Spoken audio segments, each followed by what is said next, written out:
నమస్తే. ఎన్నో ఆధ్యాత్మిక కార్యక్రమాలు నిరంతరం ఛానల్‌లో ప్రసారం అవుతూనే ఉంటాయి. మీ అందరికీ సుపరిచితులు.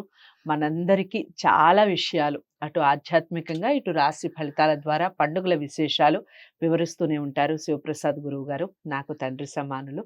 ఇక ఈరోజు దీపావళికి సంబంధించి, అలాగే కార్తీక మాసానికి సంబంధించి కొన్ని ముఖ్యమైన విషయాలు మాట్లాడబోతున్నాం. ప్రతి వీడియోని కూడా మొదటి నుంచి చివరి వరకు చూడండి.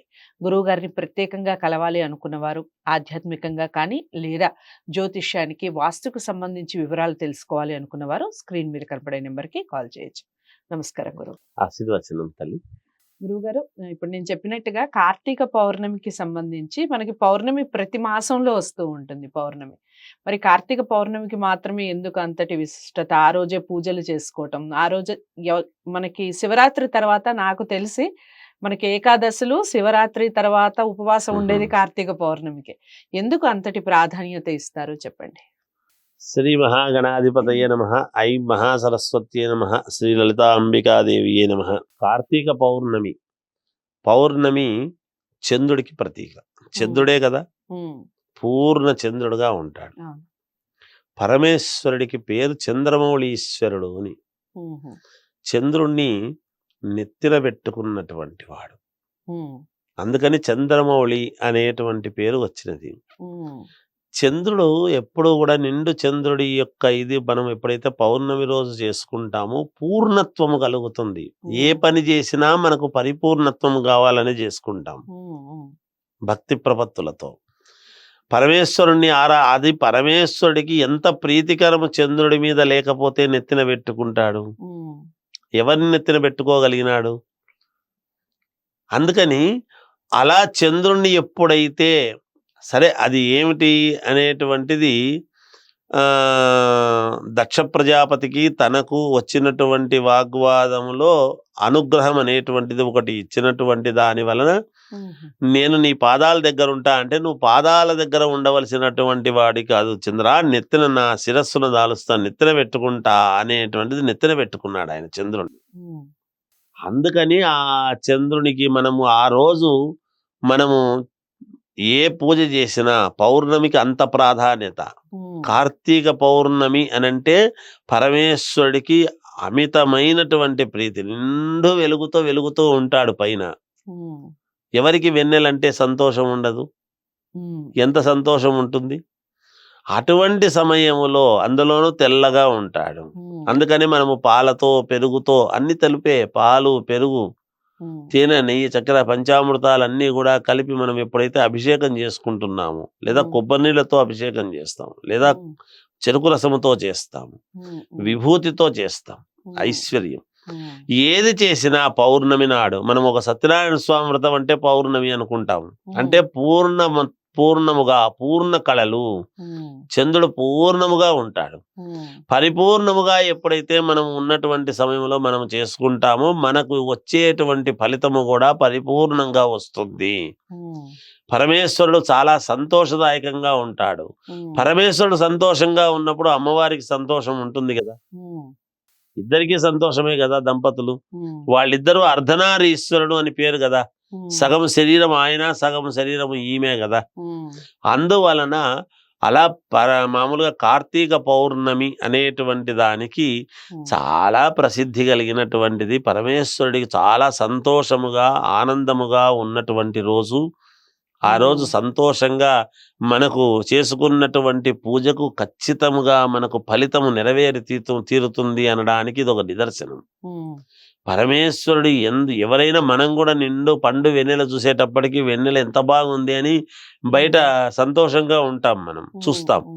అటువంటి సంతోషకరమైనటువంటి రోజు పరిపూర్ణముగా మనకు ఉంటుంది కాబట్టి దీపారాధన అది మనం మామూలుగా 365 రోజులు సంవత్సరము మొత్తం అంతా కూడా తెలుసో తెలియకో చేసినటువంటి పాపాలకు రోజు ఒక రోజుకు ఒక ఒత్తి అనేటువంటి చొప్పున మనము రోజు ఇంట్లో ఒకవేళ దీపారాధన చేసినా చేయకపోయినా, ఒకవేళ చేయలేకపోయినటువంటి వాళ్లకు కానీ ఈ 365 ఒత్తులు నెయ్యిలో తడిపి ఎప్పుడైతే వెలిగిస్తామో ఆ ముందు సంవత్సరం నుంచి చేసినటువంటి పాపం అంతా కూడా పరిహారం అవుతుంది దీన్ని వెలిగించినటువంటి దాని వలన అని 365 రోజులు పెట్టి. ఇంకా ఏమిటి, మనము వెలిగించిండేటువంటిది మనకు మాత్రమే అని కాదు, యావత్తు లోకమంతా తెలియడానికి, ఆ ఊరంతా తెలియాలి అనేటువంటి ఆ దేవాలయాలు ఎప్పుడూ కూడా గుట్టల మీద ఉండడానికి గల కారణము ధ్వజస్తంభము మీద గండా దీపం అనేది పెట్టేవాళ్ళు. ధ్వజస్తంభము మీద ఆ ఈ దీపము ఈ వెలిగించేటి జ్వాల వెలిగించి పెట్టేటువంటి వాళ్ళు. అలా పెడుతూ పెద్ద నెయ్యితో అంతా కూడా పెద్దగా చేసి పెట్టేటప్పటికి దాన్ని ఒకవేళ గుడికి పోలేని వాళ్ళు కూడా దీపము దృష్ట్యా, దీపము ఎప్పుడైతే ఆ జ్వలిస్తూ ఉండేటువంటి దీపాన్ని చూస్తారో ఆ చూసిన దానికి కూడా మనకు పుణ్యం వస్తుంది. అందుకని దేవాలయంలో ఎప్పుడూ కూడా ధ్వజస్తంభము మీద ఆ దీపం అనేటువంటిది వెలిగించేటువంటి విధానము జరుగుతుంది. అందుకని ఈ రోజు కూడా అరుణాచలము కావచ్చు, ఇంకో చోట కావచ్చు, ఇప్పుడు అయ్యప్ప మకర జ్యోతి కావచ్చు, ఈ జ్యోతులు వెలిగిస్తే జ్యోతిని చూస్తాం అంటే ఎందుకు చూస్తున్నారు? ఆ జ్యోతిని చూసిన దాని వల్ల కూడా మనకు పాపము ప్రక్షాళన అవుతుంది అనేటువంటి దానికే కదా. అందువలన దేవాలయాలు గుట్టల మీద దాని మీద కట్టి మనం చేసుకునేటువంటి విధానం. కార్తీక పౌర్ణమి అనేటువంటిది చాలా విశేషమైనటువంటి రోజు, పార్వతీ పరమేశ్వరులకు చాలా ప్రీతికరమైనటువంటి రోజు. ఎందుకంటే పార్వతీదేవియే కదా మహాకాళి, మహాలక్ష్మి, మహాసరస్వతి స్వరూపములో ఒక అంశ. ఆ అంశతో పాటు తోడబుట్టినటువంటి వాడు కదా సముద్రంలో పుట్టినటువంటి చంద్రుడు, ఒక రకంగా తోడబుట్టినటువంటి వాడు కదా. అటువంటి బావుమరిదిని నెత్తిన పెట్టుకున్నారంటే ఈ రోజు ప్రతివాడు కూడా బావుమరిదిని నెత్తిన నా బావుమరిది బ్రతకోరతాడు అని చెప్పిన కారణం దేనికి? బావు మేలు కోరతాడు.